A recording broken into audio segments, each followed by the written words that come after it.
हरिः ओम् नमस्सर्वेभ्यः। अद्य कृदन्तप्रकरणस्य 49तमः पाठः। अस्मिन् वर्गे तृच् प्रत्ययस्य विस्तारेण अध्ययनं करिष्यामः। प्रारम्भे वन्दनम्। येनाक्षरसमाम्नायम् अधिगम्य महेश्वरात् कृत्स्नं व्याकरणं प्रोक्तं तस्मै पाणिनये नमः। वाक्यकारं वररुचिं भाष्यकारं पतञ्जलिं पाणिनिं सूत्रकारं च प्रणतोऽस्मि मुनित्रयम्। मुनित्रयं नमस्कृत्य तदुक्तिः परिभाव्य च वैयाकरणसिद्धान्तकौमुदीयं विरच्यते। कृदन्तप्रकरणस्य वर्गस्य पञ्चप्रयोजनानि। सिद्धान्तकौमुद्याः कृदन्तप्रकरणस्य सर्वेषां सूत्राणां विस्तारेण अध्ययनं। यत्र आवश्यकं तत्र अन्येषां व्याख्यानानां साहाय्येन शास्त्राध्ययनं। सर्वेभ्यः धातुभ्यः यथा योग्यं कृत् प्रत्यययोजनम्। कृत् प्रत्यये परे रूपनिर्माणप्रक्रियायाः अभ्यासः तथा च अष्टाध्याय्याः तृतीयाध्यायस्य कण्ठस्थीकरणम्। पूर्वस्मिन् वर्गे अस्माभिः कृत्यसंज्ञकप्रत्ययानाम् अध्ययनं कृत्वा ह्यस्तनवर्गे द्वितीयं करपत्रं तत्र प्रथमः प्रत्ययः ण्वुल् प्रत्ययः विस्तारेण पठितः। तस्मिन्नेव सूत्रे यः द्वितीयः प्रत्ययः पाठ्यते तृच् इति तस्य अध्ययनम् अद्यतनवर्गे करिष्यामहे। So we are on this sheet number 2. ण्वुल् तृचौ इति एकमेव सूत्रम्। अस्मिन् सूत्रे प्रत्ययद्वयम् उक्तमस्ति। तत्र ण्वुल् प्रत्ययस्य अध्ययनं समाप्तम्। अद्यतनवर्गे तृच् प्रत्ययस्य अध्ययनं कुर्मः। So as I mentioned yesterday, we will require the full class to study the entire Trich Pratyaya. A lot of interesting stuff not commonly known will be discussed today. So let's start with the basics and let's get the basics out of the way. Rul Trichau iti sutram dhatoho iti vartate. So it's in the Dhatvadhikara 3191 dhatoho. सर्वधातुभ्यः ण्वुल् तृचौ प्रत्ययो भवतः कर्ता हर्ता इति उदाहरणद्वयम्. सो कृ धातोः तृच इति प्रत्ययः क्रियते। कर्तृ इति ऋकारान्त प्रातिपदिकं सिद्ध्यति, तस्य प्रथमैकवचनं कर्ता। ऋ धातोः तृच् प्रत्यये कृते हर्तृ इति रूपं सिद्ध्यति, तस्य प्रथमैकवचनं हर्ता। कौमुदिकारः वदति धातोः एतौ स्तः कर्तरीकृत इति कर्त्रर्थे। यथा ह्यस्तनवर्गे अस्माभिः अधीतं कर्त्रर्थे एते सर्वे प्रत्ययाः विधीयन्ते, अतः अत्र सः स्पष्टीकरोति कर्तरीकृत इति कर्त्रर्थे कर्ता वोढुम् अर्हः वोढा। अर्हे कृत्यतृचश्च इत्यनेन सूत्रेण कृत्य प्रत्ययाः तथा च तृच् प्रत्ययः कर्तुः अर्हता निर्देशार्थम् अपि प्रयुज्यन्ते। सो वहति इति वोढा इति अवश्यं भवति, परन्तु वोढुम् अर्हति, it is eligible to carry, वोढुम् अर्हति इति वोढा इति अपि भवति. So he gives both of these examples. The Kaumudi commentary is very beautiful over here. He makes all the important points crystal clear in one sentence. So he makes the vritti clear. Kartari krute iti kartararthe pratyaya vidhanam asti. He gives the example karta. He gives the second vritti vodhum arhaha vodha, and he also gives the feminine form kartri. So meep iti pratyaya gacchati runnebhyo meep iti sutrena कर्त्री इति स्त्रीत्वे विवक्षिते स्त्रीलिङ्गरूपं भवति. So we'll see all this. सर्वप्रथमम् अर्हे कृत्यतृचश्च इति सूत्रेण कर्तुः अर्हता निर्देशार्थम् अपि अयं प्रत्ययः प्रयुज्यते. वोढुम् अर्हति इति वोढा, कर्तुम् अर्हति इति कर्ता, ज्ञातुम् अर्हति इति ज्ञाता. अतः सन्दर्भं दृष्ट्वा एव तत्र सामान्यकर्ता अस्ति नो चेत् अर्हति इत्यस्मिन् अर्थे कर्ता अस्ति वा, तत्तु सन्दर्भं दृष्ट्वा एव स्पष्टी भवेत्. ह्यस्तनवर्गे यथा अस्माभिः दृष्टम्, एते सर्वे ण्वुलादयः तृचादयः प्रत्ययाः वर्तमानकालस्य निर्देशार्थम् एव भवन्ति. अस्मिन् विषये भाष्यकारः ब्रूते तृजादिषु वर्तमानकालोपादानं कर्तव्यं न वा वक्तव्यम्. So you may or may not do it. कालमात्रे हि अन्ये प्रत्ययाः दृश्यन्ते. अन्ये केचन प्रत्ययाः भूतकाले सन्ति, केचन अन्ये प्रत्ययाः भविष्यत्काले सन्ति. अतः केवलं वर्तमानकाले एव तृजन्तानां नो चेत् ण्वुलन्तानां नो चेत् अस्मिन् गणे पाठितानाम् अन्येषां प्रत्ययानां प्रयोगः भवति. अतः स्पष्टीकरणार्थम् इच्छन्ति चेत् तृजादिषु वर्तमानकालोपादानम् इति वक्तुं शक्यते. अन्ते च स्त्रीत्वनिर्देशे तृच् प्रत्ययान्त शब्देभ्यः स्त्रीत्वनिर्देशे ऋन्नेभ्यो ङीप् इति ङीप् प्रत्ययः भवति. So the most important set of stree pratyas, you can classify them into two groups. The first group is all the a pratyas, tap, dap, chap, and the second is all e pratyas, neep, nish, neem. So eteshu rudhnebhyo neep ityanena ऋकारान्तेभ्यः नीप इति प्रत्ययः भवति. ई इति तत्र श्रूयते.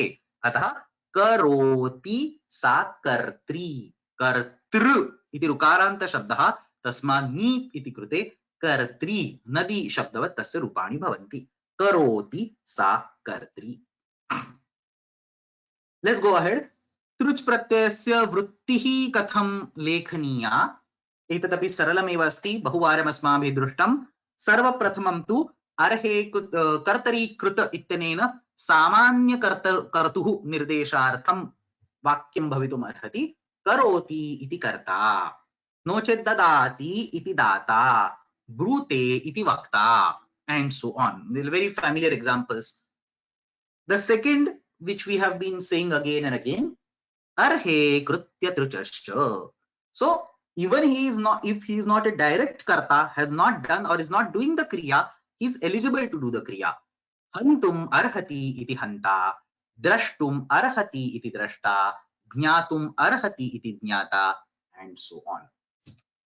Same as yesterday, when you write the sentence, tasmin vakye vidyamanam karma padam तृच् प्रत्ययस्य प्रयोगः क्रियते चेत् षष्ठ्या परिवर्त्यते. सो षष्ठी विभक्ति भवति तस्य कर्मपदस्य. सो कृष्णः कंसं हन्ति, कृष्णः कंसस्य हन्ता, व्यासः महाभारतं ब्रूते, व्यासः महाभारतस्य वक्ता. So these are some basic things that we would like to understand, clarify ourselves, and then go ahead. Most of the stuff that we'll discuss today will be pretty new in this particular context. Atha prarabhamahe. The first thing that I would like to chalk out is the difference between the truch and the trun pratyayas. This was a question asked in the yesterday's class. I promise that I'll talk in more details about these two pratyayas today. Ataha अष्टाध्याय्यां कृदन्त प्रकरणे तृच् इति कश्चन प्रत्ययः अस्ति, तृन् इति कश्चन अपरः प्रत्ययः अस्ति. द्वयोर्मध्ये को भेदः इति विस्तारेण जानीमः.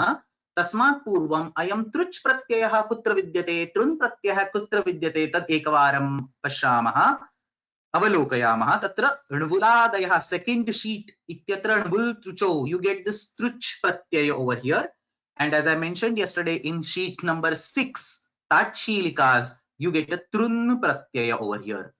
The forms are identical. So when you say karatru, it can be a trun pratyanta form or it can be a truch pratyanta form.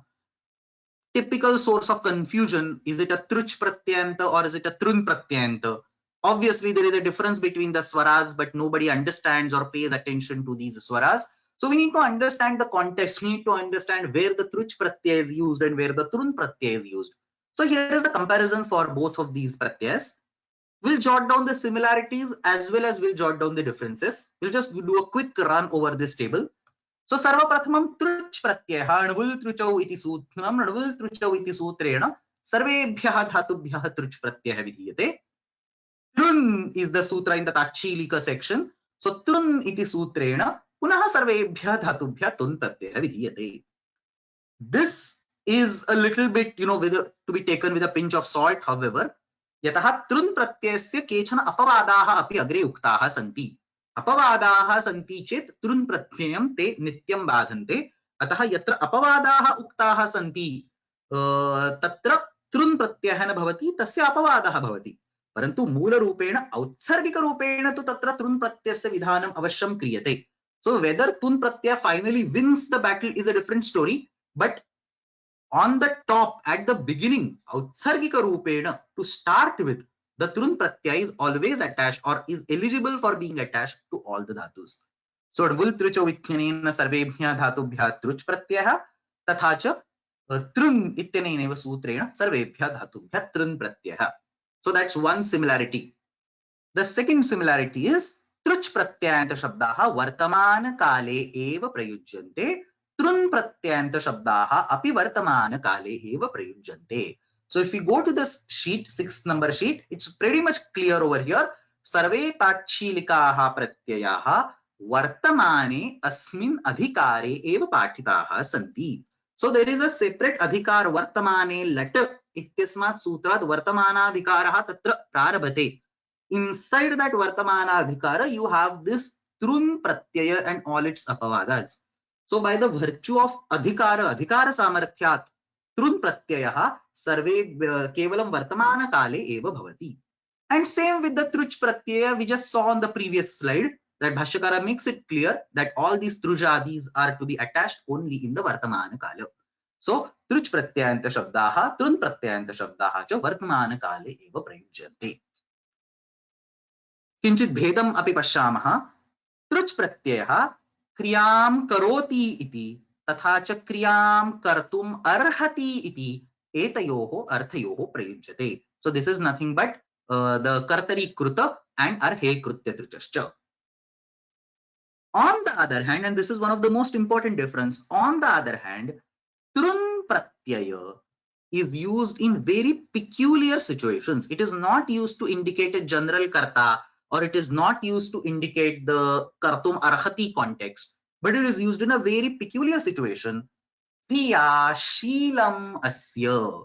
Somebody whose habit or somebody whose natural attitude, natural tendency is to do that kriya. Commentaries explain this in details further. Falasya apeksham na krutva tatra karyam kriyate. So they don't expect or they don't really, do the kriya because they are going to get a good result or some desired result or whatever. It's just their natural tendency, like nadi vahati. Flowing is a natural tendency of that river. Whether or not she goes and meets the samudra, the sagara, is not the the goal towards the action of flowing. Is just the natural tendency. Vayuhu vahati, agnihi jwalati. So these are the natural tendencies, natural habitual actions. This is what is indicated by kriya shilam asya or kriya dharma asya. The one whose kartavya is to do something, that particular action, kriya dharma asya, or kriyam sushtu karoti, samyak rupena karoti. So these are some peculiar meanings, contexts in which this particular trun pratyaya has to be used. So trun and truch are not interchangeable. This is what I wanted to emphasize over here. Trun and truch are not interchangeable. Truch is used for a normal karta. Trun is used for indicating kriyashilam asya, tatshilam, nochet tad dharma, nochet tat sadhukari. So tachila tad dharma tat sadhukarishu. That's the adhikara in which this trun pratyaya comes over here. This is sufficient for now. We will discuss in details again when we go to the trun pratyaya. For now, what we need to remember is trun pratyaya is different than truch pratyaya. It is not included in vul truchau, and it should not be used in these contexts like kriyam karoti or kriyam kartum arhati and so on. There is also a difference between the swara. So not many people pay attention to this, but obviously, I mean, there is a ch. So truch pratyayanam pratyasya adiswarah udattah asti. Trun pratyayanam prakruti pratyasmudayasya adiswarah udattah asti. So na will cause a certain swara bheda, ch will cause a certain swara bheda, and so on. Last bheda. Asarupah apavadaha truch pratyayam vikalpenaiva badhate. So in this particular second sheet, Nvuladayah, we have Nvul truchau, which basically gives the truch pratyaya for all the dhatus. And then we have a set of other pratyayas specific to certain dhatus. So for example, we have dadati dadatyor vibhasha. So there is a sha pratyaya for these two dhatus. Or there is, say, nandigrahi pachadibhyo lyuninyachah. For a set of dhatus, you have liu or nini or acha. So all these apavadas, they are all asarupa apavadas. They will block the utsarga only optionally, because by vasarupa vidhi, in the krudanta prakaranam, only the sarupa apavada blocks the utsarga compulsorily. Asarupaha apavadaha vikalpeneva utsargam badate. अतः असरूपः अपवादः यथा ल्यू no चेत् अच तृच् प्रत्ययं विकल्पेनैव बाधते. On the other hand, for the trun pratyaya, if you remember our sarupya session, we discussed this in details when we discussed vasarupostriyam sutram, that tachilikeshu vasarupa vidhi na pravartate.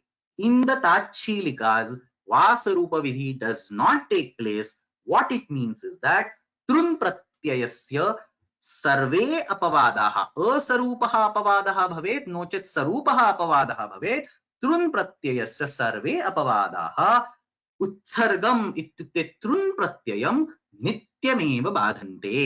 अतः ताच्छीलिकेषु वासरूपविधे न प्रवर्तते. अतः तृन् प्रत्ययस्य असरूपः अपवादः लाजिस्तश्चक्स्नुः and so on. So तृन् प्रत्ययं नित्यं बाधते. These are some important differences between truch and trun. There's some question asked by somebody. Let me also take that. एतयोर मध्ये इत्युक्ते तृच् तथा तृन् प्रत्ययोर मध्ये उत्सर्गापवाद संबंधः अस्ति वा इति प्रश्नः अस्ति. तृच् तथा तृन् प्रत्ययोर मध्ये तादृशः उत्सर्गापवादः उत्सर्गापवाद संबंधः नास्ति, यतः सर्वेभ्यः धातुभ्यः तृच् प्रत्ययः भवति, सर्वेभ्यः धातुभ्यः तृन् प्रत्ययः भवति. So as such, both of them are applicable to all dhatus. So from that point of view, there is no utsargapavada relation between the two. But if you look at the artha, then we say for a normal karta, we use a trich. But for a specialized type of karta, the one whose habit is to do that kriya, or the one whose dharma is to do that kriya, or the one who does that kriya appropriately. So for those specialized small buckets, the outer major bucket will be all kartas, and these specialized buckets will be the tachilika karta or tadharma karta and so on. So for these specialized buckets, you will definitely get a trun as an apavada to truch. So from that sense, yes, trun pratyaya is an apavada of the truch pratyaya, and therefore by vasarupa vidhi, whenever trun pratyaya gets applied, it will block the truch pratyaya. So kriya shilam asya, kriya dharma asya, kriyam sushtu karoti, एतेषु सर्वेषु अर्थेषु तृन् प्रत्ययः एव प्रयोक्तव्यः, सामान्यः तृच् प्रत्ययः न प्रयोक्तव्यः. So if you want to express any of these three peculiar meanings, you have to use the trun pratyaya. If you have to express a general meaning of kriyam karoti, no chet kriyam kartum arhati, you have to use the truch pratyaya. So this is sufficient, I think, for now. We will discuss more details on the trun pratyaya later on when we reach the 6th sheet. Let's talk a little bit more about this truch pratyaya, how the prakriya goes up. So truch pratyaya कीदृशः अस्ति? आर्धधातुकः अस्ति. Why ardhadhatuka? Because there is no sh over there. It yogyah asti. Why it yogya? Because it's a valadi. Takaradi, ta is there. Therefore it is jhaladi and haladi. So jhali pare karyani yani kani bhavitum arhanti tani bhavishanti. Hali pare karyani yani bhavanti tani bhavishanti. And then we have ashit, akit, apit, anyit, anit, and so on. Now, if you reflect back some of the previous classes, the tavya and the tavyat pratyayas that we discussed were exactly like this. The tavya and the tavyat pratyayas, both of them were ardhatuka, both of them were it yogya, both of them were takaradi, therefore jaladi, therefore haladi, and both of them were ashit, akit, apit, anyit, anit, and so on. And therefore, it naturally follows that truch pratyayasya prakriya tavya tavyat pratyayoho prakriyayaah sadrishi eva syat. The prakriya for truch pratyaya is identical to that of tavya and tavyat. Why? Because prakriya depends on the characteristics of the pratyaya. Is the pratyaya ardhatuka? Is the pratyaya ityogya? Is the pratyaya jhaladi or haladi or ajadi? Is it nita, kita, pita, shita? So these are all the characteristics that will determine whether the prakriya or where the prakriya differs. Now for the truch pratyaya and for the tavya tavyat pratyayas, all these bullet points match, tick tick tick, everywhere it's all identical, and therefore the natural conclusion is that truch pratyayasya prakriya and tavya tavyat pratyayoho prakriya are completely identical. And therefore again in today's class we will not spend time on prakriya because it's exactly the same. I mean, I have a few slides, but we will run over them by in 1 to 2 minutes, because it's the same. I mean, we are not learning any new aspects of the prakriya. Is exactly the same thing that we have studied for tavya and tavyat. So you create a tavya pratyayanta form and get rid of the tavya and add a through at the end, and it becomes the trich pratyayanta form. So watch, we say vaktavya, instead of tavya you put a through to say vaktru. Gai becomes gatavya, get rid of tavya and add a tu, add a through to make gatru. Trupa, we have traptavya or tarptavya, अनुदात्तस्य च दुपधस्यान्यतरस्याम. You have traptu or tarptu. Daridra, you have daridritavya, daridra terardhatu ke alopavachya. You have daridritru. So everything that happens for a tavya tavyat pratyaya exactly happens identical. There is no difference in the prakriya, except in each step you get rid of tavya and tavyat and add a through over there. That's it. This is like Xerox copy of the prakriya. Nothing changes. Daridra, daridritavya, daridritu, drusha, drashtavya, drashtru. So tavya you have to get rid of. I mean, if by shtutva it has become tavya, you get rid of tavya. Drashtru, vichitavya, vyacha, vichitavya, vichitru, vaha, vodhavya, vodru, ni, netavya, netru. I have given a few examples randomly picked up with different prakriyas, but essence is same. All basically dhatus follow this pattern. Prakriya is identical. There is only one very small special case, very trivial special case, and that I want to talk right now, and then we will go over a further discussion. So like 99.9999% of the cases the prakriya is identical. There is only one peculiar dhatu, krama dhatu, for which in some cases the forms differ. Not always. Again, even for the krama dhatu, like we have kramitavya and we have kramita. Both of them are like valid forms. Just get rid of tavya and add a truch over there. So kramitavya becomes kramitru or prathama ekvachan kramita. But there is one small vartika in for this krama dhatu that we would like to discuss.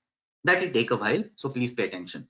Let's first of all understand where in dhatu patha this krama dhatu is. So just make sure we are aware of what we are talking.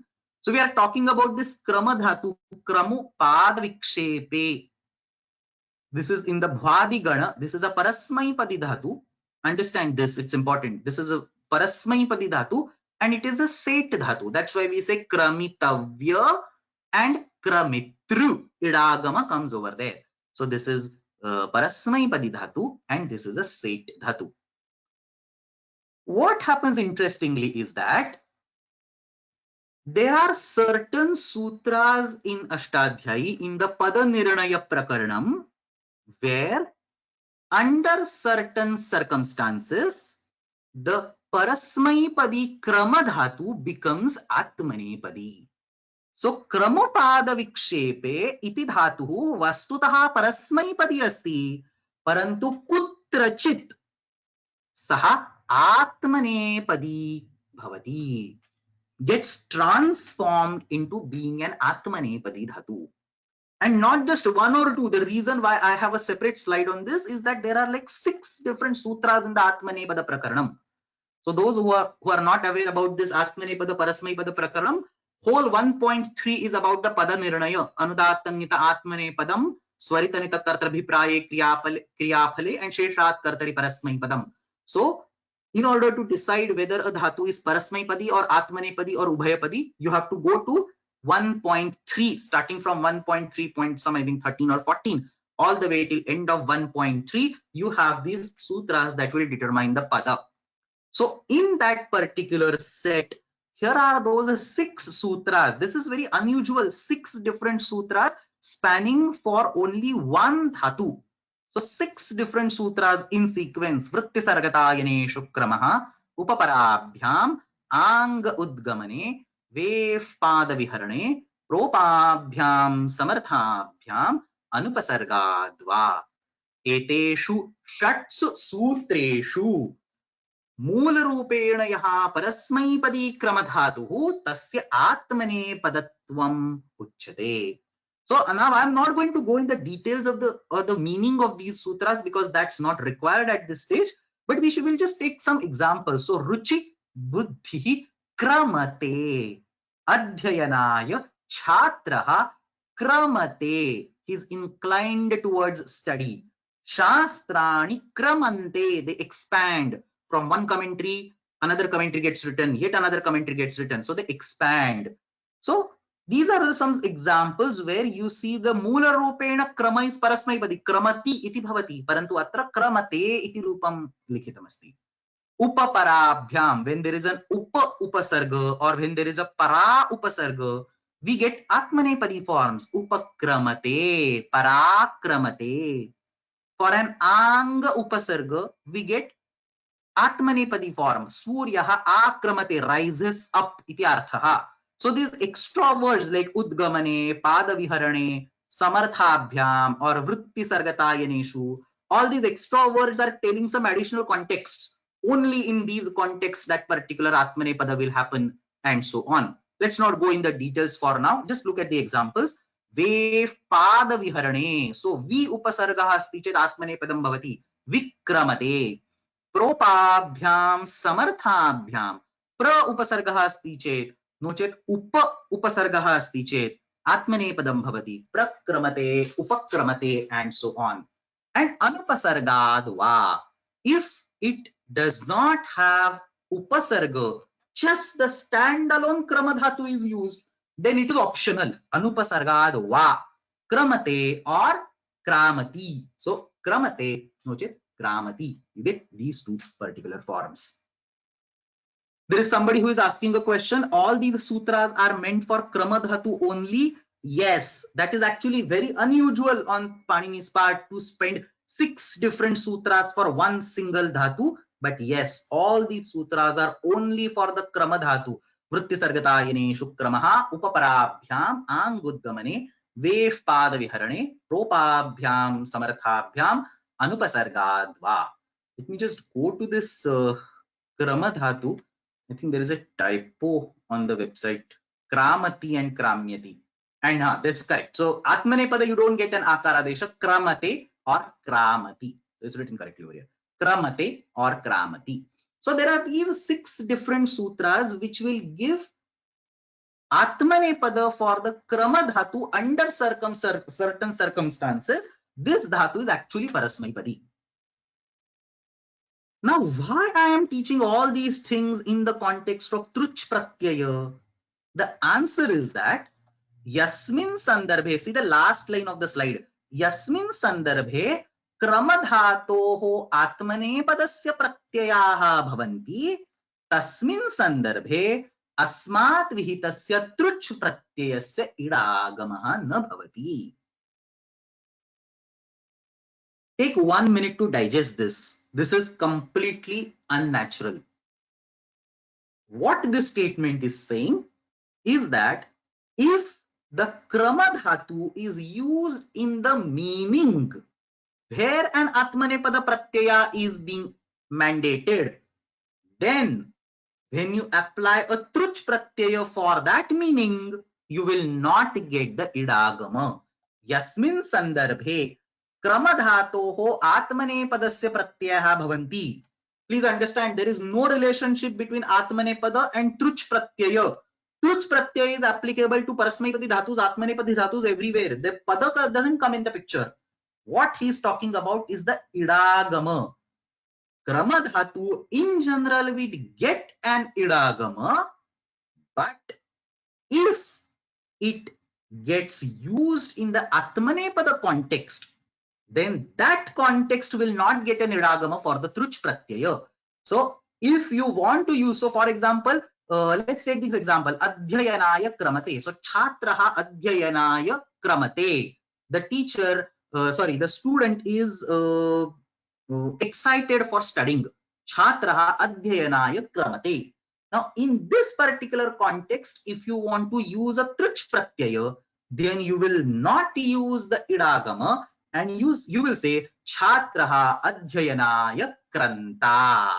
You will not say kramita. You will only say kranta. Chhatraha adhyayanaya kranta. Why? Because that particular context, without the truch pratyaya, it would be atmanepada. The vritti will be chhatraha adhyayanaya kramate.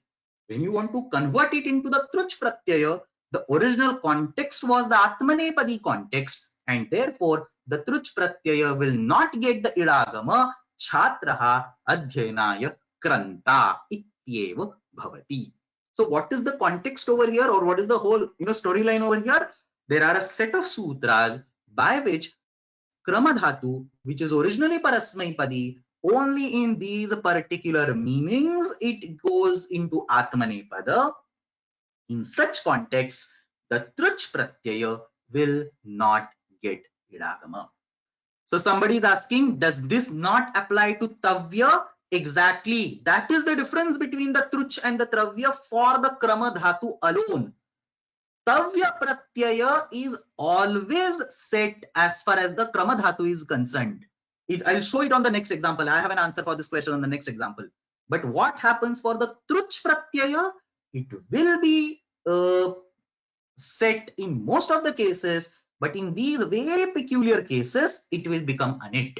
That's what is being told over here. Yasmin sandarbhe kramadhatoho atmanepadasya pratyayah bhavanti. Tasmin sandarbhe asmad vihitasya truch pratyasya idagamaha na bhavati.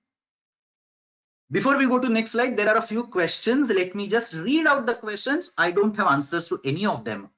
So, could Panini have included all the 6 cases in one sutra? I don't know. Maybe he could have. Why Panini did not classify this as Ubhayapadi? Again, I don't know. That's how the Dhatu Patha is written. But I can attempt answering these questions. So these are very peculiar cases. I mean, Krama Dhatu will probably be used in 100 or 500 different, contexts. We never know. Out of that, only 4 or 5 contexts like that are over here in which an Atmanepada is acceptable. So instead of making it Ubhayapadi and then negating all remaining situations, he thought that it is appropriate to make it Parasmaipadi and then have this additional context in these 6 different sutras. And why did he not classify, or why did he not combine all of them in a single sutra? Because the contexts are different. So for example, the first 2 sutras, Vritti Sargatayaneshu Kramaha and Upaparabhyam, the context is Vritti Sargatayana. Vritti, Sarga and Tayana, or Sarga, Tayana. The next sutra, Anga Udgamane, the context is Udgamana. The next sutra, Vev Pada Viharani, the context is Pada Viharana. The next sutra, Propabhyam Samarthabhyam, the context is Samartha. So these are different contexts. So I mean, it's but natural to classify them into separate groups. Obviously, I mean, this is my guesswork. It's not written anywhere. And similarly for the Ubhayapadi question, it's again my guesswork that multiple different meanings are there. So I think it was natural for him to make it Parasmaipadi, which satisfies the majority of the situations, and then add explicit cases where it becomes Atmanepadi. Now there is one question, and I am pretty sure half of audience has this question. So let me read it. This is exactly the source of confusion. Somebody reads it. Somebody look at the question. Does idagama depend on Parasmaipada or Atmanepada? So this is definitely a source of confusion that will come by reading this. The answer is no. Idagama has nothing to do with the pada of the dhatu.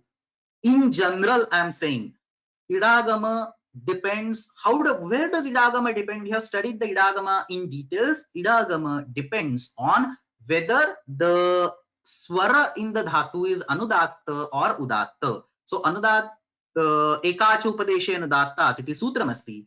By that sutra, you look at the swara in the dhatu. If it is anudatta, then it becomes anit. Otherwise, it becomes set. So whether the dhatu or whether the pratyaya gets the idagama or not. Sorry, you look at the swara in the pratyaya to decide. No, yeah, right. In the dhatu to decide whether it is anudatta or sorry, anit or set. It does not depend on whether the dhatu is parasmaipadi or whether the dhatu is atmanipadi. So do not get confused between the concepts of parasmaipada and atmanipada versus the concept of set or anit. In this particular context, there is some kind of a weird overlap. This is not natural, believe me, or please get this straight in the brain that this is not natural. This is one-off case that for krama dhatu, atmanepada has been somehow linked with the absence of idagama. That also only for truch pratyaya and a bunch of other pratyayas. We'll see later on. Not for again tavya or tavyat. So don't overthink if it creates problem. Just understand that krama dhatu is in general parasmaipadi. If somehow it becomes atmanepadi, then the trich pratyaya will not get idagama. So the way to fit this in the brain is, if you are using the form called kramati, then it will be kramita. Idagama will come and then trich pratyaya will come. So kramitru or kramita. So kramati is the parasmaipadi form that gets converted into kramitru or kramita.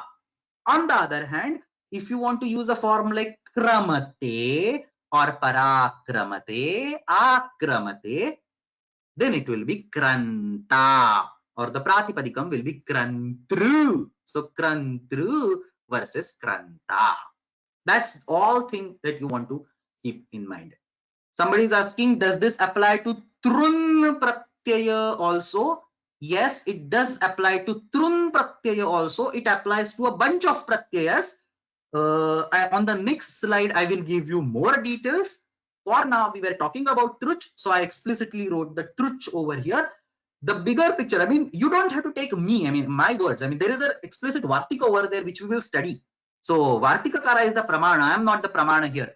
So this is just a gist of that particular Vartika. The actual Vartika we will see on the next slide, where he explicitly says this. How does he say this? And there is a beautiful discussion in Siddhanta Kaumudi on that particular Vartika. But before that, there are a bunch of questions that are appearing over here. Please give me 1 minute. Let me go through these. Correct. So somebody is saying Panini cannot classify it as Ubhayapadi because most of these are based on Upasargas. That's a very valid observation. That all these are basically based on Upasargas, and Upasargena Dhatvartho Balaganyatra Niyate. So the Pada or the Artha of the Dhatu is taken, changed because of the Upasargas, and there is no way to decide that by purely looking at the Dhatu. So that's definitely one possible argument or one acceptable argument, that he cannot make that particular dhatu as Ubhayapadi, because all the Atmanepadi cases that are written over here are basically for Upasargas. And more important, this reminds me, this particular question reminds me one important point. Please understand, this is very important. Ubhayapadi is not equal to Parasmaipadi plus Atmanepadi. Many people have this, confusion. What does Ubhayapadi mean? Ubhayapadi means Parasmaipadi plus Atmanepadi is equal to Ubhayapadi. No, that is not what Panini means when he says Ubhayapadi. Please understand, this is extremely important. Let's take a simple example, Pacha Dhatu. See in the Dhatu Patha that this Pacha Dhatu is Ubhayapadi. This Pacha Dhatu, do Pachashpake, is an Ubhayapadi Dhatu. Does it mean that you can use the word Pachati and you can use the word Pachate wherever you want? No, that's not how Ubhayapadi Dhatus are used. There is a very fixed rule on where Pachati should be used. There is a very fixed rule on where Pachate should be used. Unfortunately, people don't follow these, conventions today. So for example, a simple example over here, if the mother cooks for the child, then we say Mata Pachati. But if the mother cooks for herself, then we say mata pachate. So there is a swaritanita kartrabhipraye kriyaphale is what he says. So there is a clear difference that he wants to point out in usage of the parasmaipadi forms of the ubhayapadi dhatus and usage of the atmanipadi forms of the ubhayapadi dhatus. So cutting the whole story short, I mean, you don't need to digress in all these. The reason why he could not say it ubhayapadi, because it is not ubhayapadi. Sometimes it is parasmaipadi, sometimes it is atmanipadi, and that is different than saying it is ubhayapadi. So he cannot classify them as ubhayapadi. Okay, a few more questions. Please give me a minute.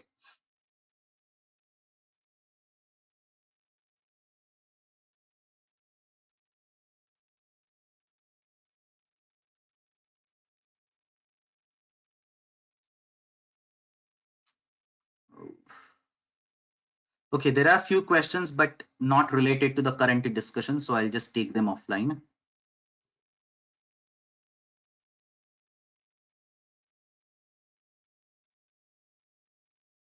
Okay, I think I have covered most of them. The ones that I have not covered, I'll reply them offline, not related to the current discussion.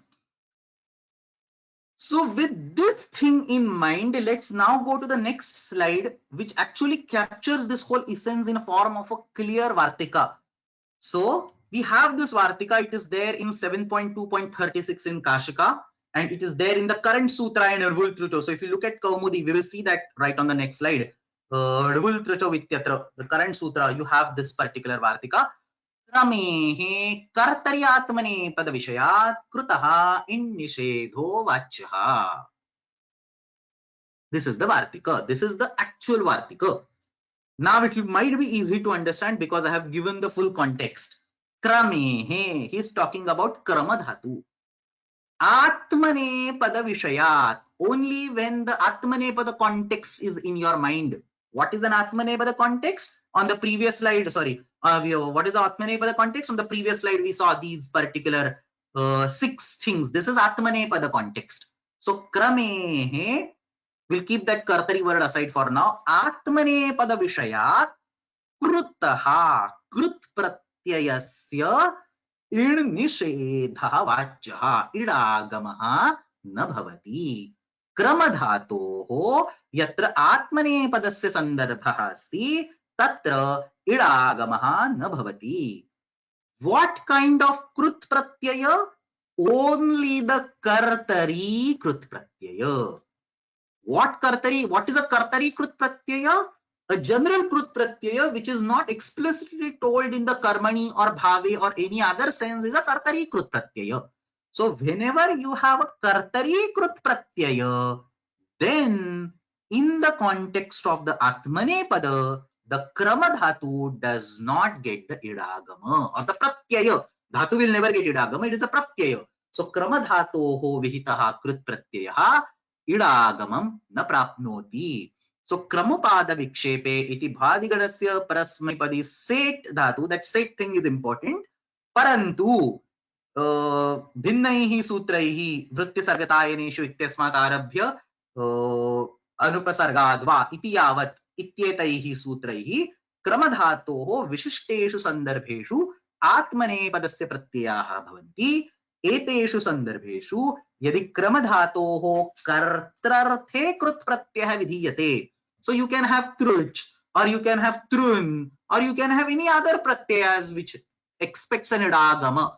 So whatever pratyaya you want to have, say ktavatu, it expects an idagama. So kramadhatoh kartrarthe krut pratyaya vidiyate tarhi tasya pratyayasya idagamaha na bhavati.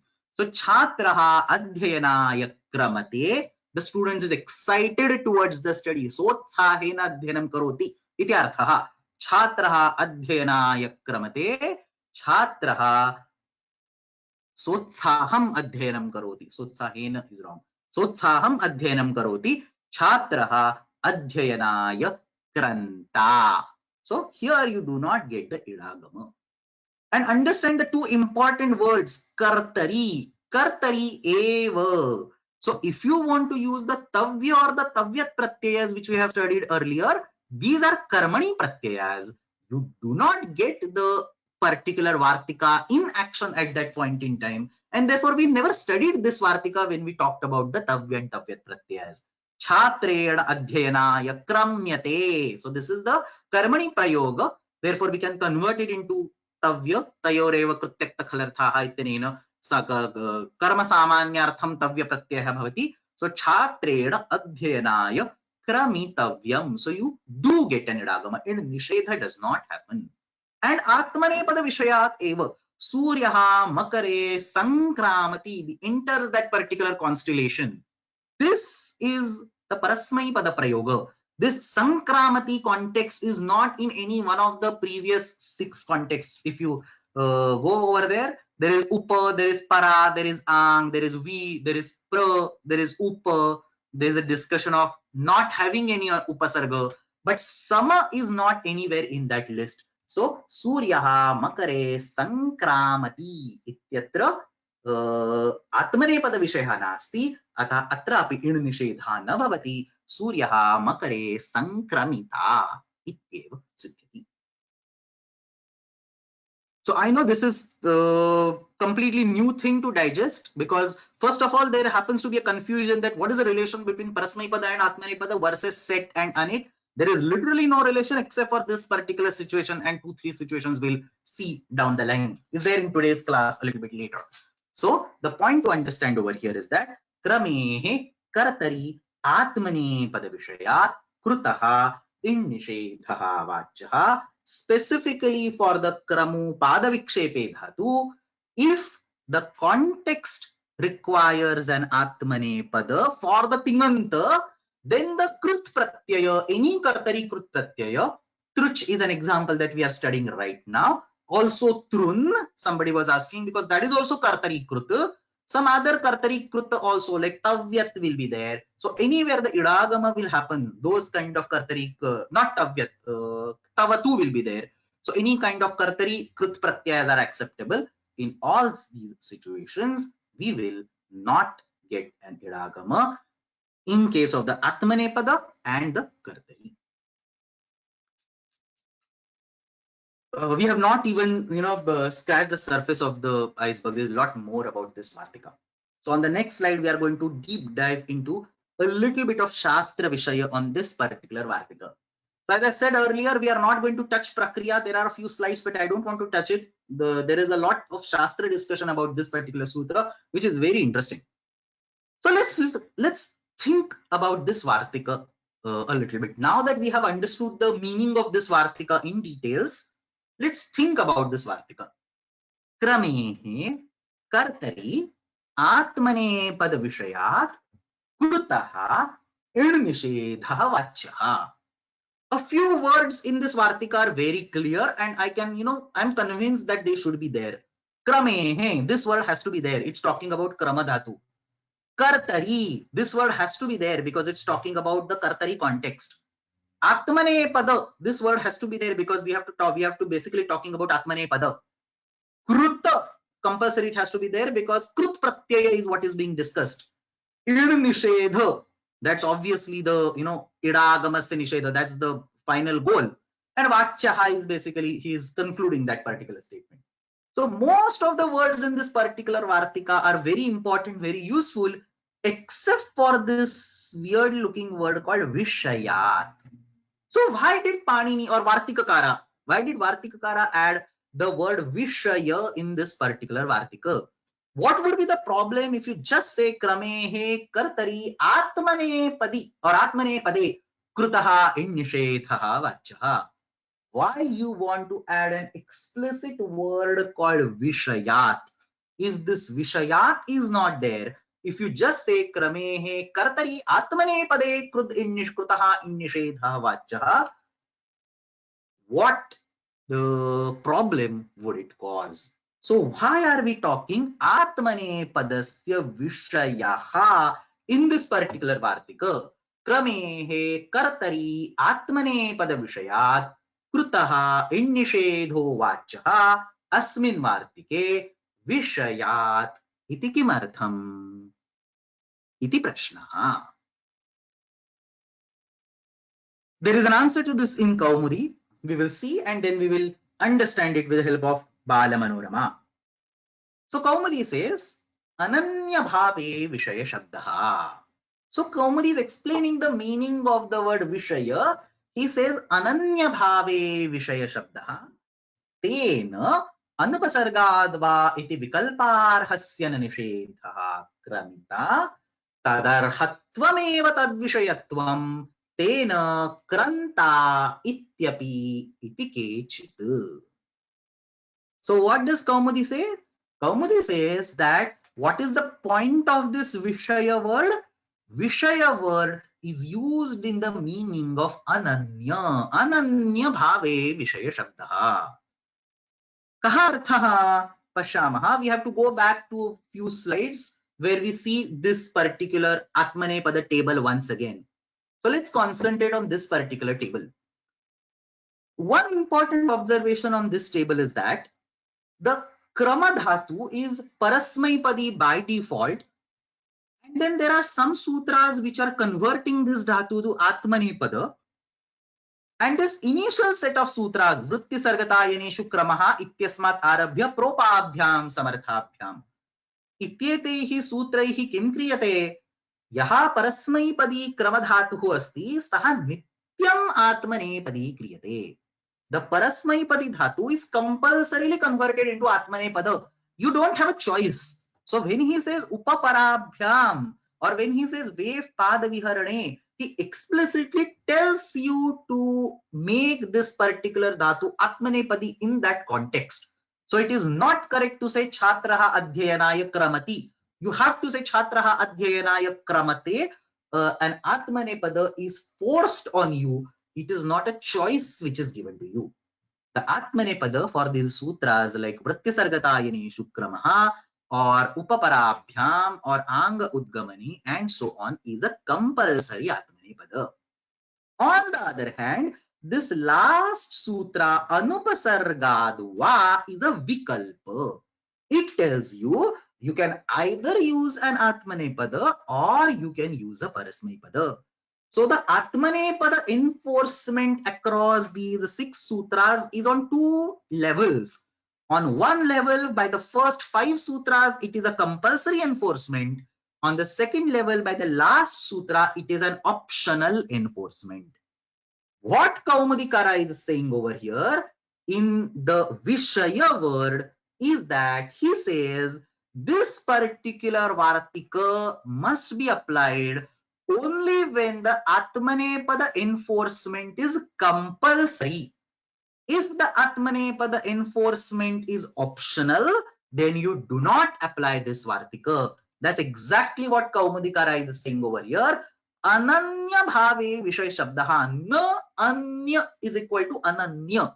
What is anya? Anya of Atmanepada is Parasmaipada. Opposite of Atmanepada is Parasmaipada.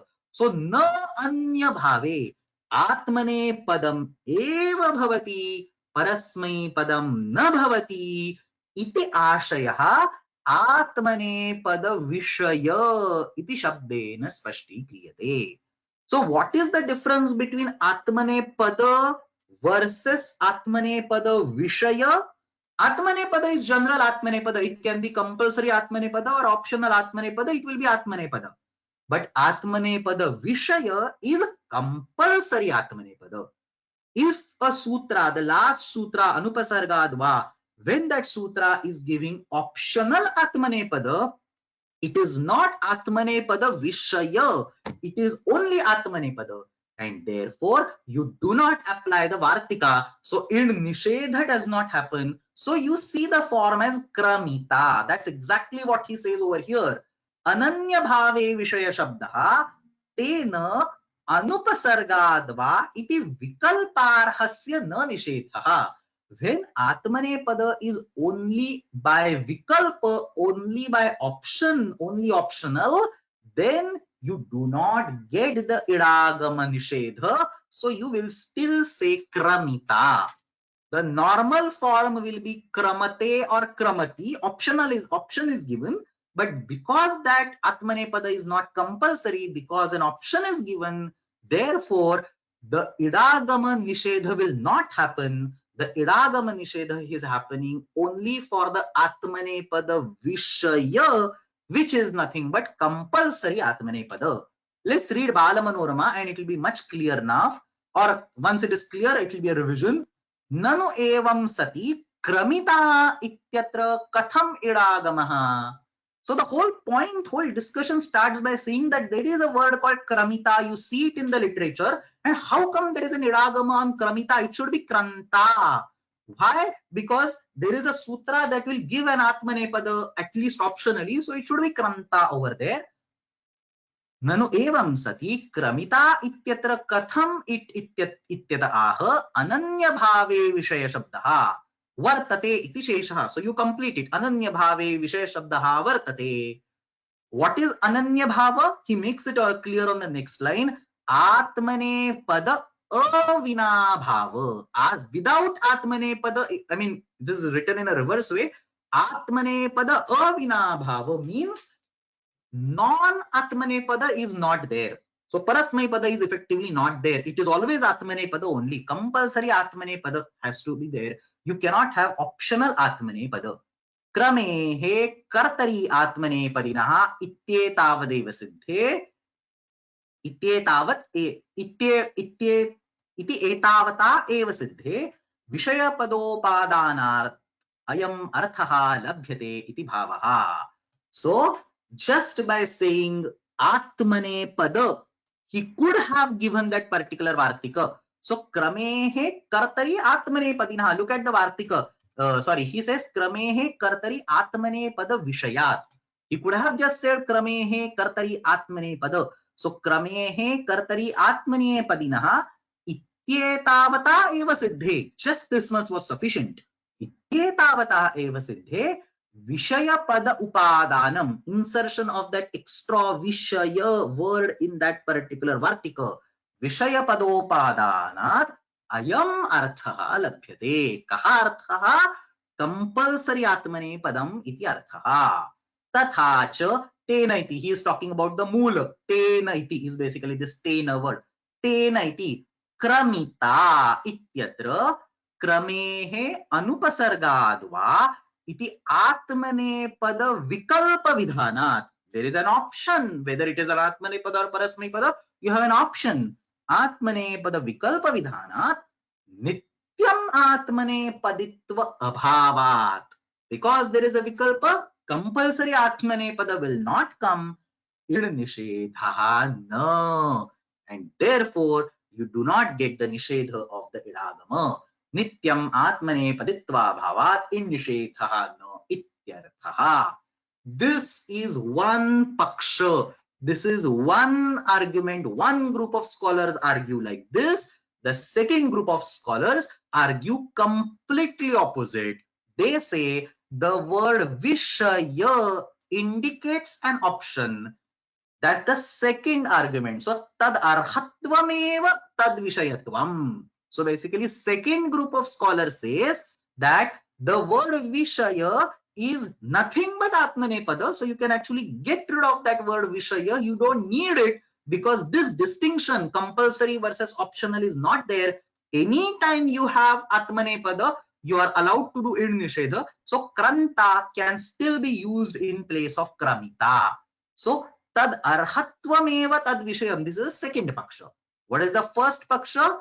First paksha says that the vishaya shabda carries a real importance. Vishaya shabda requires that atmanepada be added compulsorily.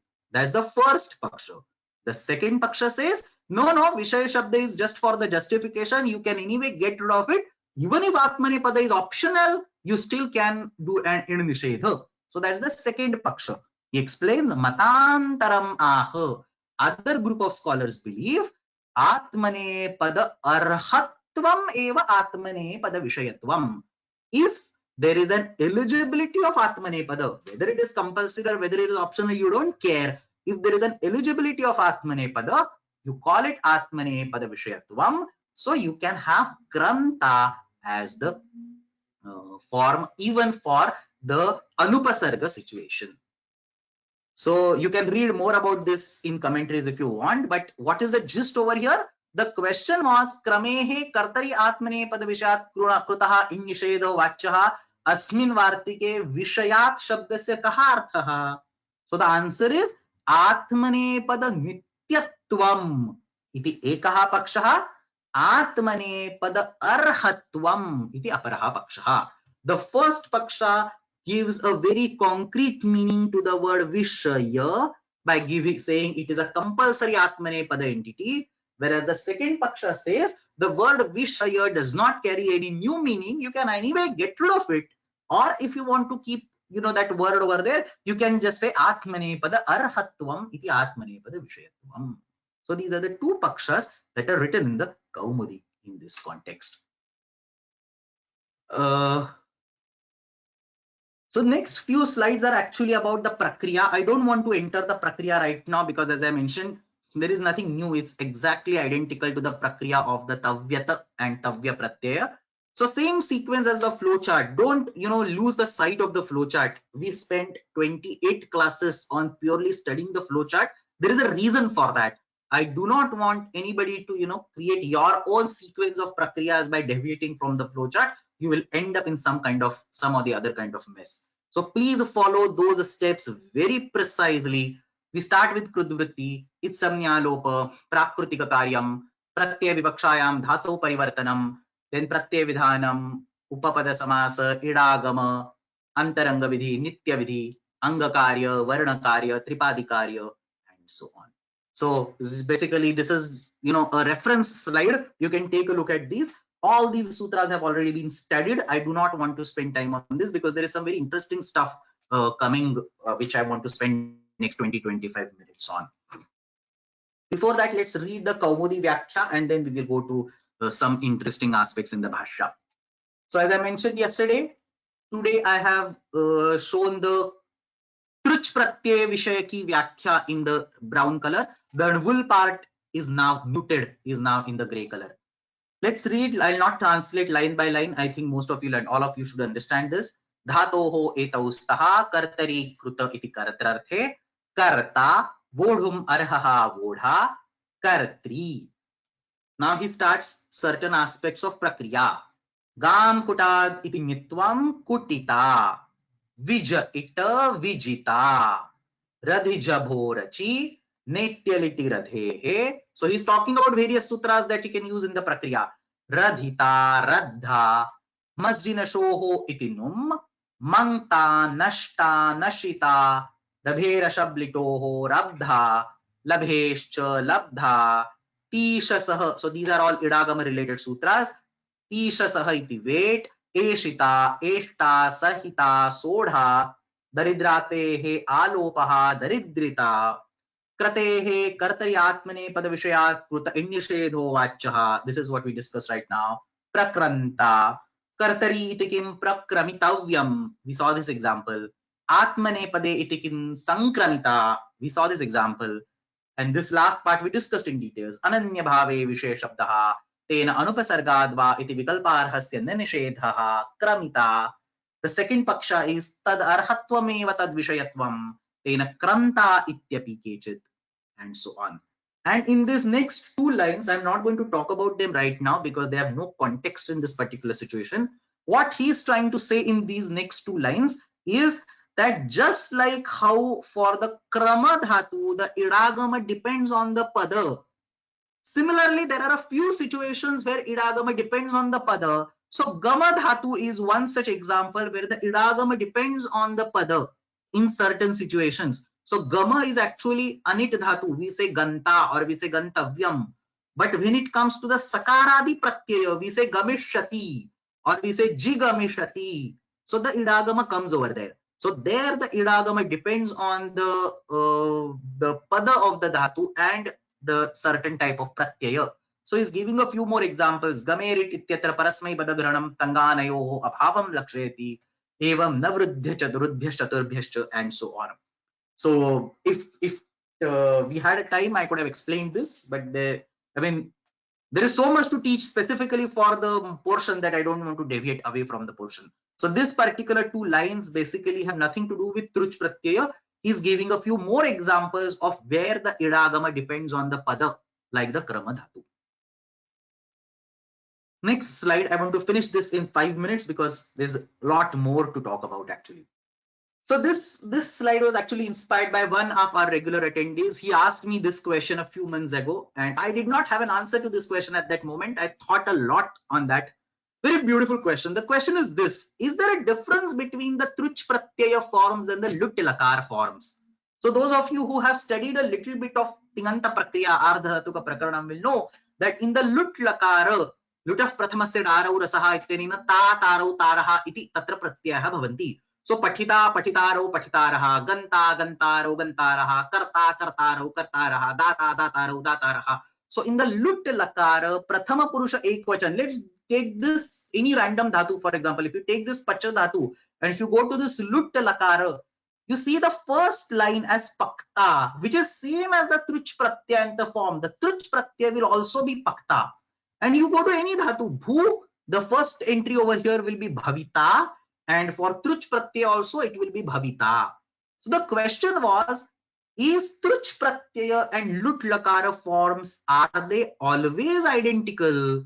The prathama purusha ekavachana form of the truch pratyaya and the prathama ekvachan form of the pulling, sorry, the prathama purusha ekvachana of lut lakara and the prathama ekvachan of the truch pratyaya, are they always identical? So yes, धातोः लुट् लकारस्य प्रथमपुरुषैकवचनस्य रूपाणि तथा तृच् प्रत्ययान्तस्य पुल्लिङ्गस्य प्रथमपुरुषैकवचनस्य रूपाणि समानानि एव सन्ति. You can always take it granted. 99.9% of the cases they are always identical. Prakriya is obviously different and Sandarbha is obviously different.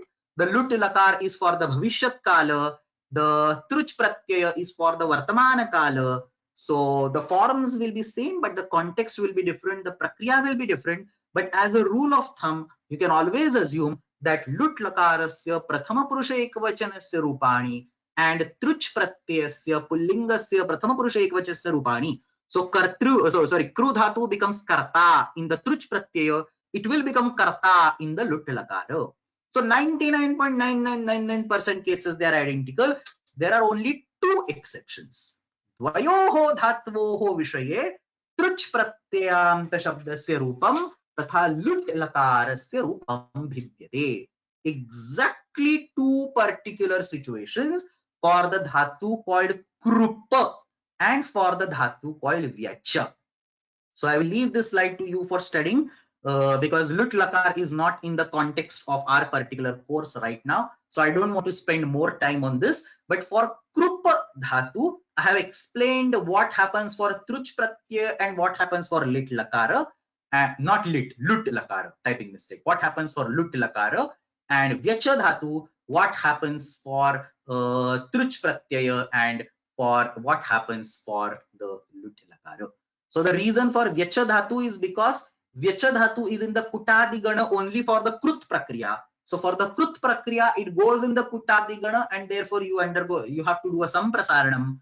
For lut, it is not in the kutadi gana. You just say vyachita. So these are the only two situations where you have a difference between the truch prakriya and the form, not prakriya, truch form and the lut form. In all other cases, the forms are always identical and prakriya is different. Obviously, the context is different. Somebody is asking what happens in the prayoga. You have to read and understand the context. So whether the context is about the lut lakara or whether the context is about the karta, the truch pratyaya, you have to understand and learn from the context. So it's always there. And many times, even the Tinganta forms and obscure, very unrelated Subanta forms are also identical. So for example, phalani, phalam, phale, phalani. This is prathama bahuvachan of the phala shabda, but at the same time there is a phala dhatu in the dhatu patha. In the atmane, in the lot lakar uttama purusha ekvachan, it will be phalani, phalava, phalama. So just by looking at the word phalani, you cannot tell whether it is Subanta word or Tinganta word. And innumerable words like that are there. Only by looking at the context you can understand what does that word represent. So the summary of the screen, most of the cases the lut lakar and the truch pratyaya are identical except for these two situations. They are there in the screen. You can take a look at them later on. Now comes the most important and the last segment of today's class. Truch pratyaye chakarasya prayojanam. Why do we use the chakara in the truch pratyaya? Just give me 1 minute. There are a few questions. Let me just go through them. Mostly I'll skip all of them with 1 minute.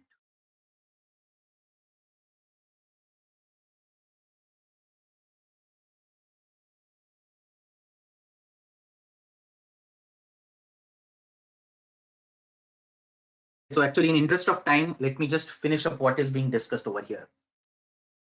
So truch pratyaya chakarasya prayojanam. Truch ityasmin pratyaya chakaraha kimartham sthapitaha asti iti prashnaha. We'll take this particular bullet and then we will stop. So this is directly taken from Mahabhashya. Most part of the Mahabhashya for Nudval Trucha talks about this particular aspect. Why do you want a chakara in the truch prakriya or in the truch pratyaya? So the Acharya starts with a question. Truch pratyaye chakaraha kimartham sthapitaha asti. Now the student like us, he has studied the previous classes. So he refers back to one of the classes on the Itsamnya letters of the sutra of the pratyas. And he finds the prayojana of truch, the chakara in general in a pratyaya is some kind of swara vidhana.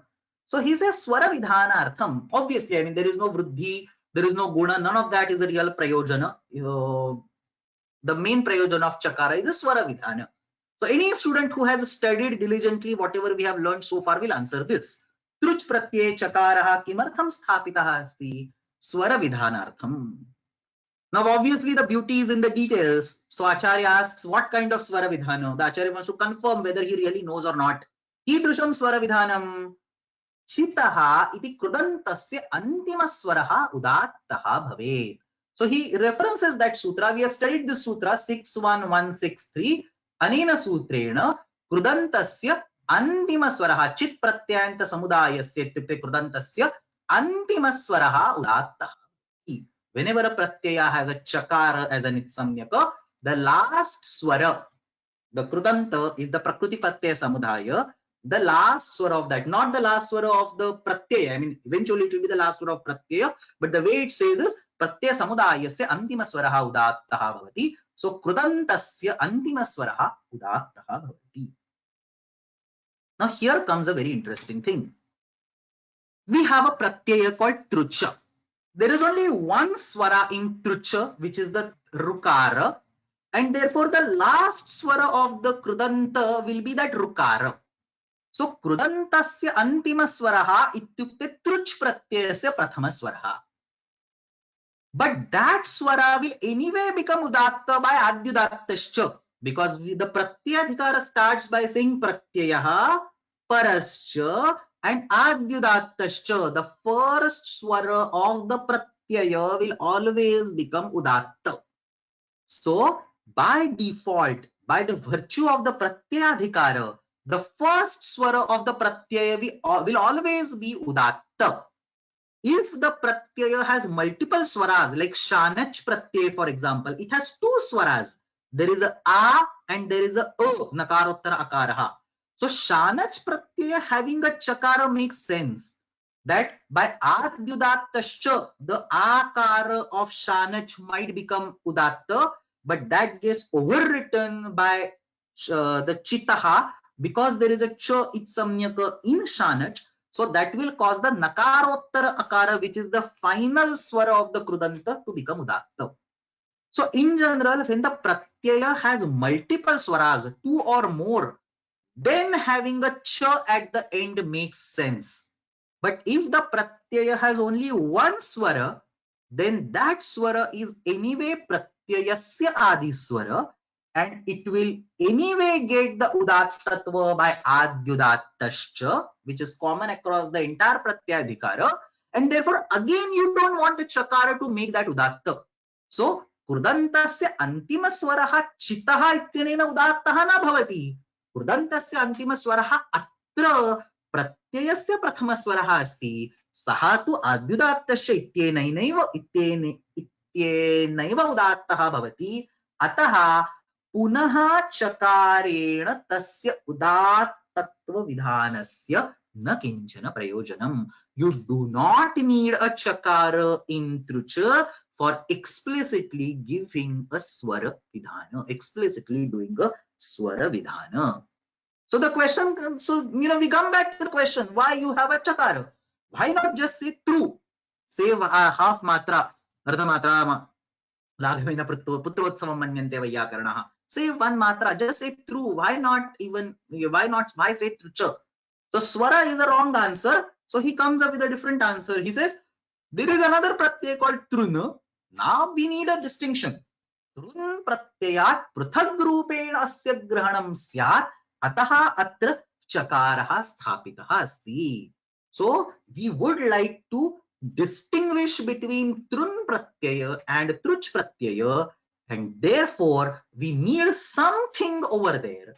Now the most harmless thing is chakara.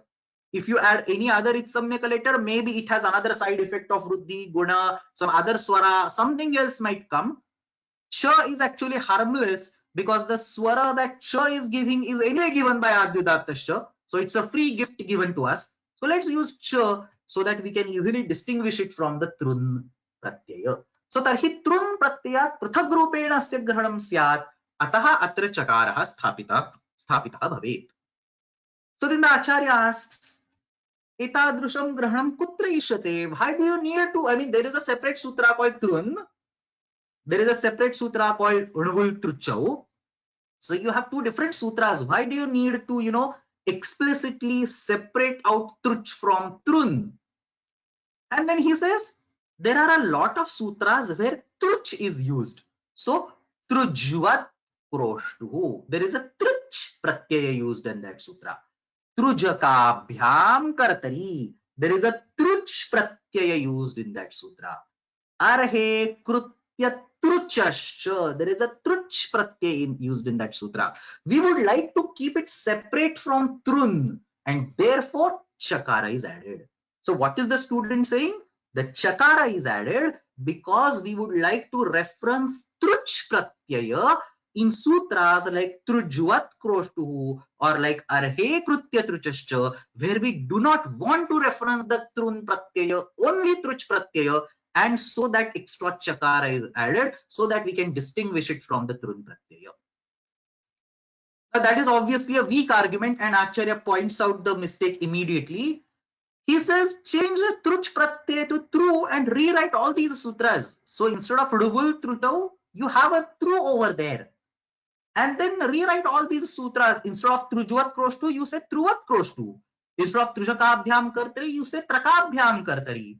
Instead of arhe krutya truchascha, you say arhe trukrutyaha. So is your argument that truch is used in 100 places? So let me propose a modification. Get rid of cha from trucha and rewrite all those whatever 100 sutras you have.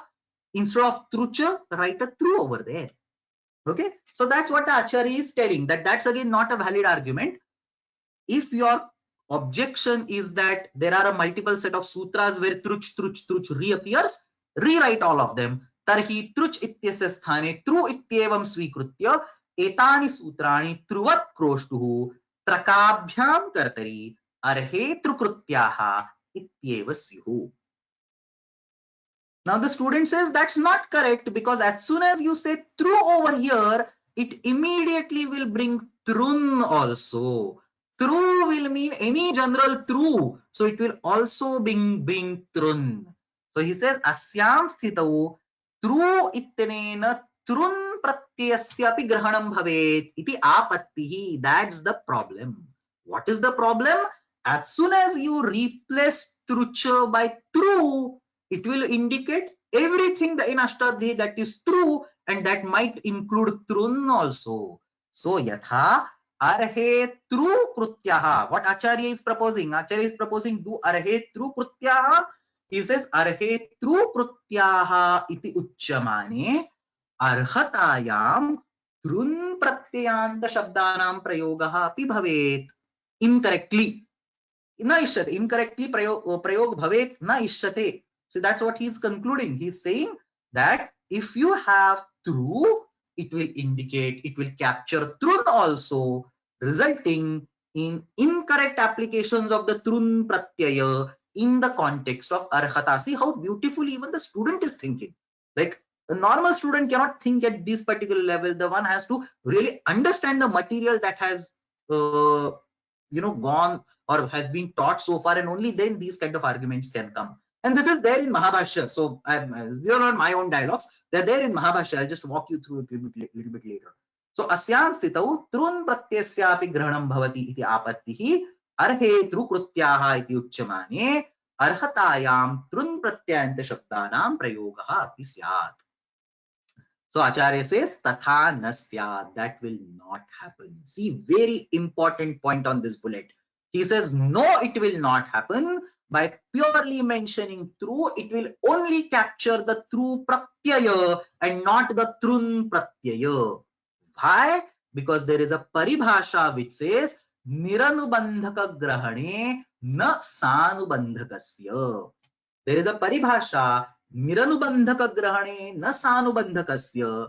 This paribhasha says that if a reference to a pratyaya is done without the anubandha, niranubandhaka grahane, if you just do a reference to true, and if that reference means something, then you should not extrapolate it to include other anubandhas. So if standalone true does not mean anything, then you are okay to extrapolate it and include trun.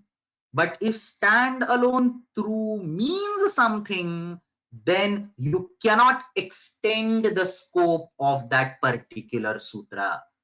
That's the essence of the paribhasha. Niranubandhaka grahane sanubandhakasya na grahanam. Anubandha rahitasya true ityasya yatra nirdeshah bhavati tatra anubandha sahitasya trun ityasya grahanam na bhavati. When an anubandha rahita entity like true makes sense, then you restrict your argument to whatever makes sense and not take other stuff like trun. Somebody is asking, what does the standalone true mean? The standalone true means trucha. That's the whole argument that is going on. What Acharya is saying is, you don't need trucha. You create a standalone true in place of trucha.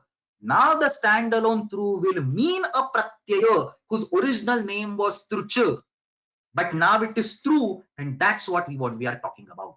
So there was a trucha pratyaya. You get rid of cha and make it a standalone true.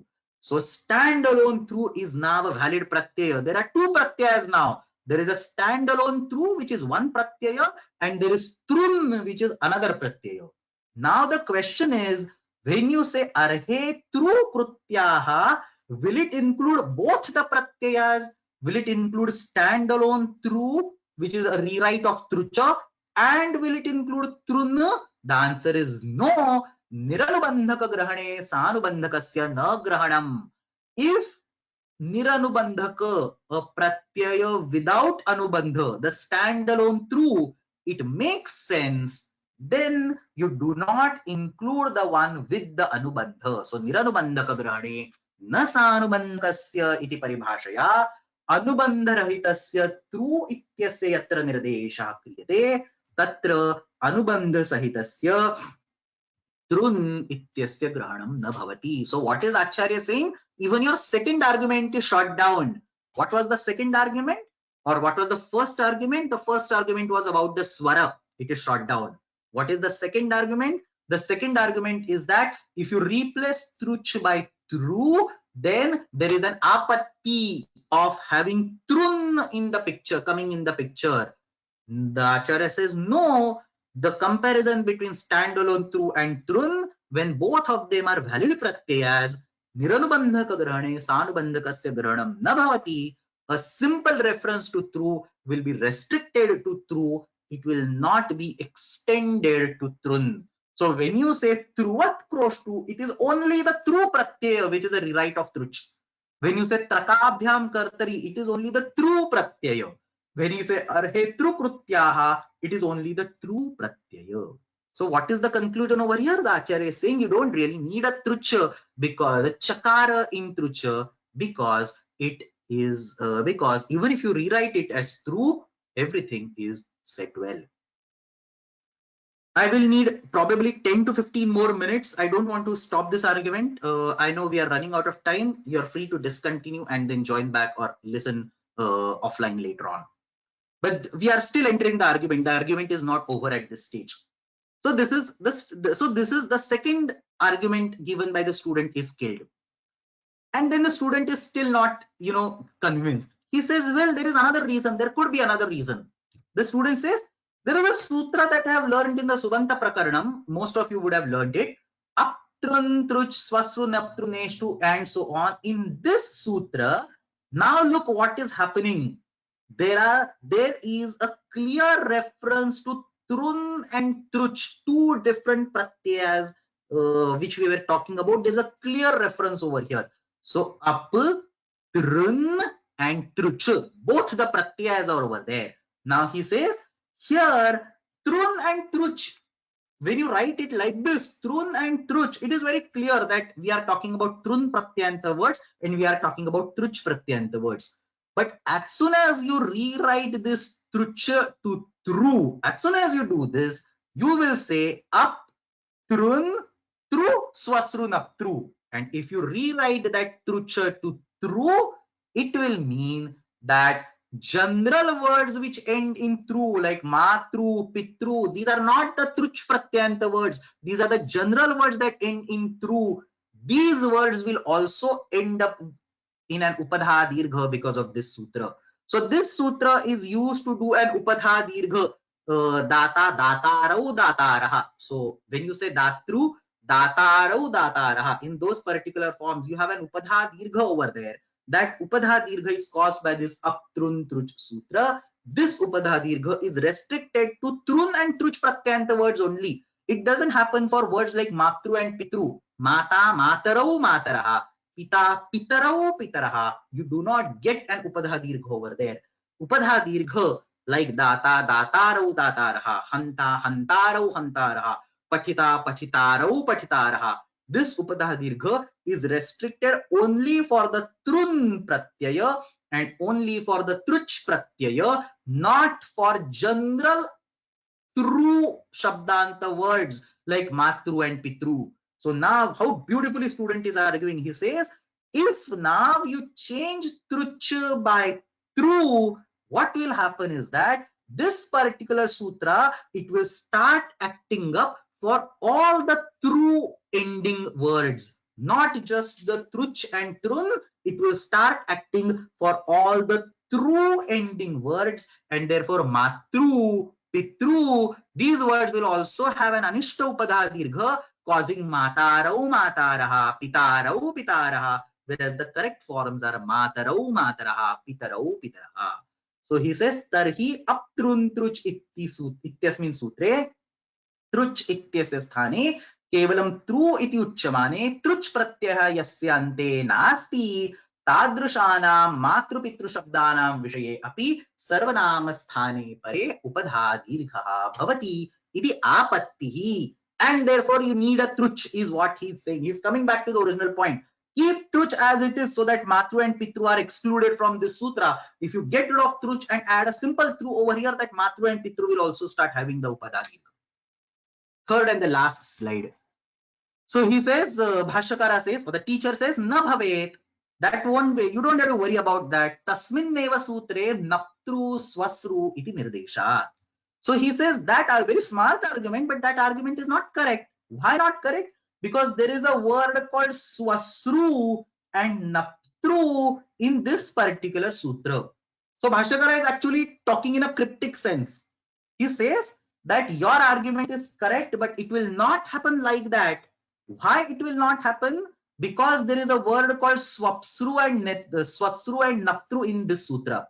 What will not happen? Matru and pitru will not get upadha dirgha.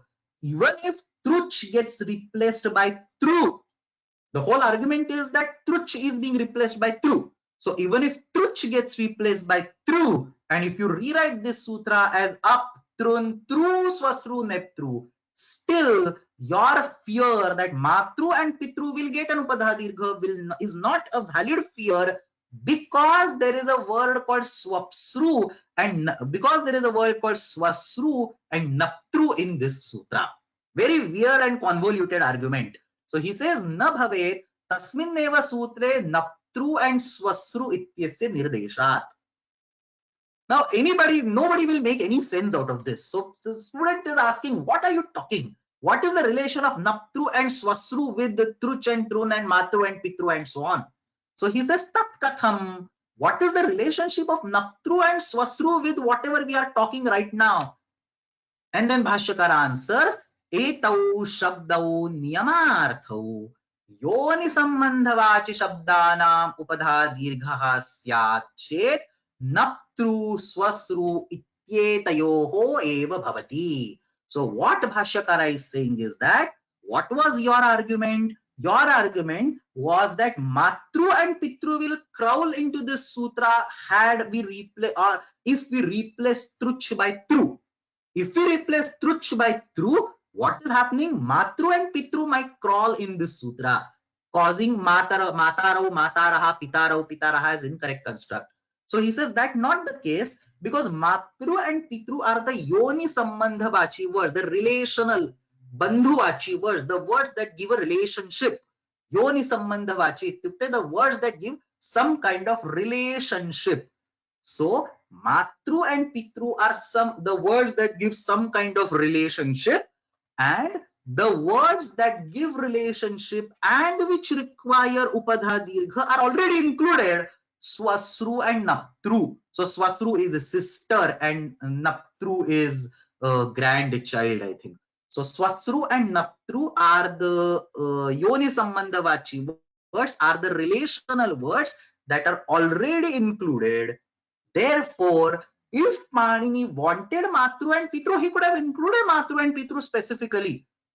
Forget about swasru. Naptru is alone powerful enough. Naptru is ending in tru. So if Panini wanted matru and pitru, he could have included matru and pitru along with naptru. The fact that naptru is added over here is an indication that the only yoni sambandhavachi words, only relational words that will have upadha dirgha are swasru and naptru, and not pitru, matru and others. So the upadha dirgha will only for truch and trun, and for no other words. All other words where upadha dirgha is there are anyway there, listed over here. Say naptru, neshtru, twashtru, kshatru, hotru, potru, prashastru. All these words are already listed, additional words. So except for these words is only truch and trun pratyayanta words. So again, your third argument is refuted, that if truch is converted to tru, matru and pitru will not crawl into this sutram, because naptru, swasru, neshtru, this list will prohibit it. It will say whatever Panini wanted to add additional stuff already there. The true pratyay, the true shabdanta naptru word is already there. Panini knew that these words are exceptions. If Panini wanted to specify matru and pitru as exceptions, he would have added these words as well. The fact that these words are not added is a sufficient indication that he doesn't want them to have upadha dirgha.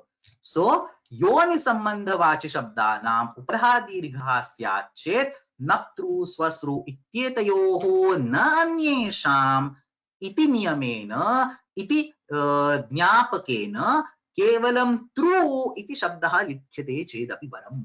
So the third argument has been shot down. The first argument was the argument for swara, shot down. The second argument was conflict with truna, shot down. The third argument was crawling of matru and pitru for upadha dirgha, shot down. Three arguments proposed by a very intelligent student are shot down by the acharya, and therefore the student gives up. He says, okay, I am done. I cannot think anymore. Tarhi truch pratyaye chakarasya kim prayojanam? Why would Panini add a chakara in truch pratyaya? Why can't he remove the chakara? And Bhashyakara says, there are situations where Panini references only tru, but he wants truch and trun. There are sutras where Panini references single tru but he wants truch and trun. Now, if you get rid of chakara and only have the pratyaya as a true, then go back to the Niranubandhaka paribhasha. True will fail to capture trun. As long as a standalone true is a valid pratyaya, it will fail to capture trun.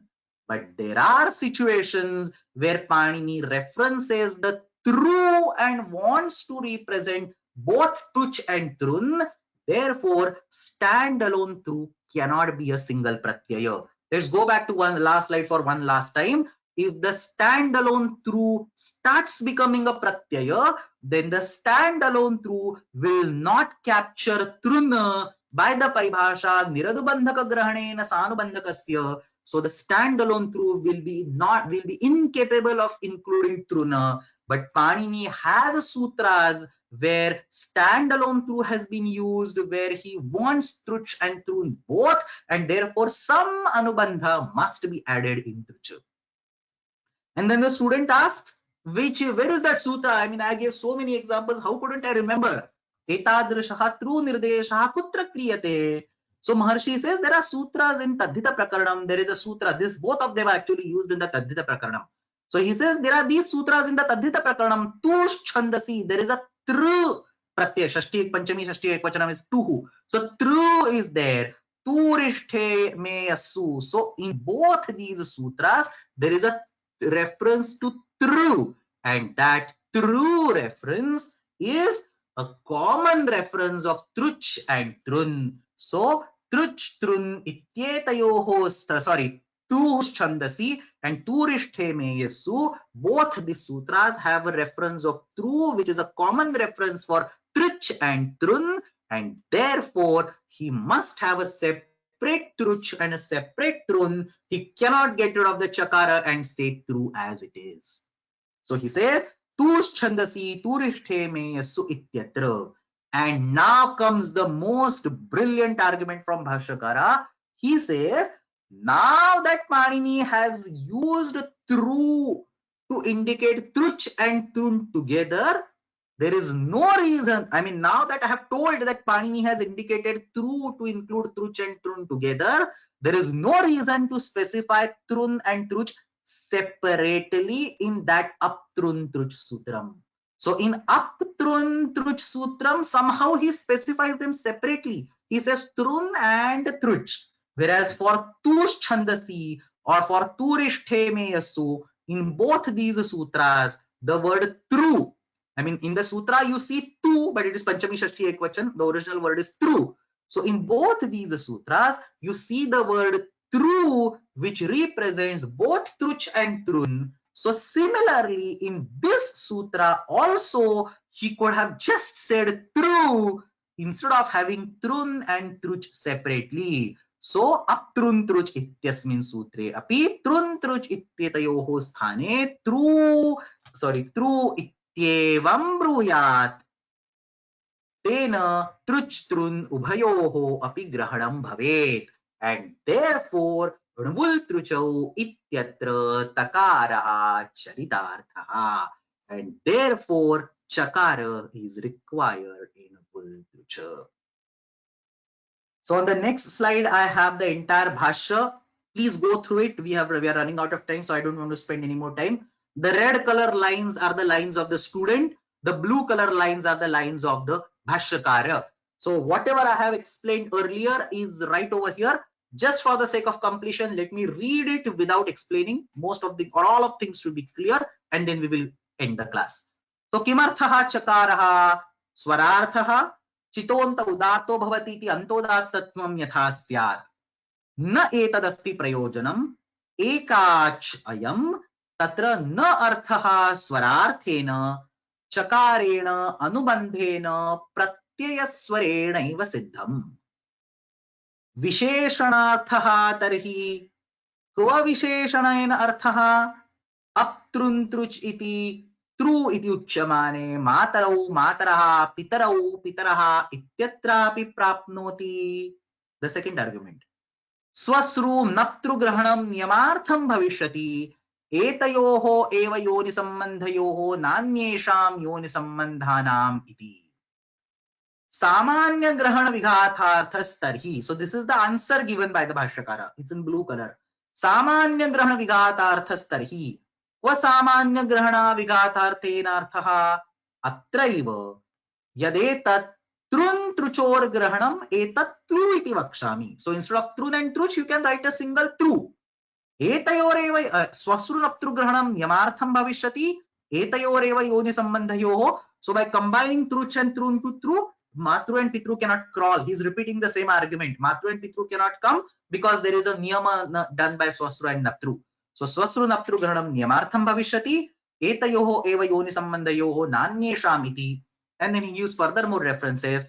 Tush chandasi, turishthe meyasu, iti cha ubhayoho grahanam yatha syat. So in these sutras, both truch and trun are to be included. So lots of intense discussion. We will stop on this note. Just the homework for today. First question. Truch pratyanta shabdaha samskrita sahitye vaipulyena labhyante. भवतां रुचिम अनुसृत्य स्तोत्रेभ्यः सुभाषितेभ्यः पद्यकाव्येभ्यः तृच् प्रत्ययान्त शब्दानां पंच उदाहरणानि चित्वा तेषां प्रक्रियां ससंदर्भं सवृत्तिकं ससूत्रं प्रदर्शयत. So truch pratyayas are abundant in the literature. Based on whatever literature you have studied, stotras, subhashitas, padya kavyas, whatever, not the gadya, not the text, only the padya, only the ones that is sung, the padyas or stotras or subhashitas. Reference whatever you have studied, pick up 5 truch pratyanta words, maybe from the same stotra, maybe from different stotras, kavyas, whatever, completely up to you. Tell us the sandarbha, tell us the context. So this is from Raghuvamsha, this is from Lalita Sahasranama, whatever. Tell us the context, tell us the krudvritti, simple, we have studied krudvrittis, and explain the prakriya along with reference to all the sutras. So everybody's answers will differ for this question, but like please do some research for this. And second, truch pratyay chakara grahanasya prayojanam purva uttara pakshayoho sahayena svashtikuruta. So whatever last half an hour we spent on this. So that's it. Thanks for staying all along. Everybody stayed till the end. I'm very happy. Samapayamaha agrima saptahe niyamita rupena kakshadvayam bhavishyati. In the next class, we will start with the next sutra. Nandigrahi pachadibhyo lidindecha. Ashtadhye jaganmata yasya chittat samuthita vedanam upakaraya tasmai paninaye namaha. Shabda brahma samaradhya krutavanyo vilakshanam सर्वाश्चर्यमिदं शास्त्रं तस्मै पाणिनये नमः. येन धौता गिरः पुंसां विमलैश्शब्दवारिभिः नमश्चाज्ञानजं भिन्नं तस्मै पाणिनये नमः. धन्यवादः.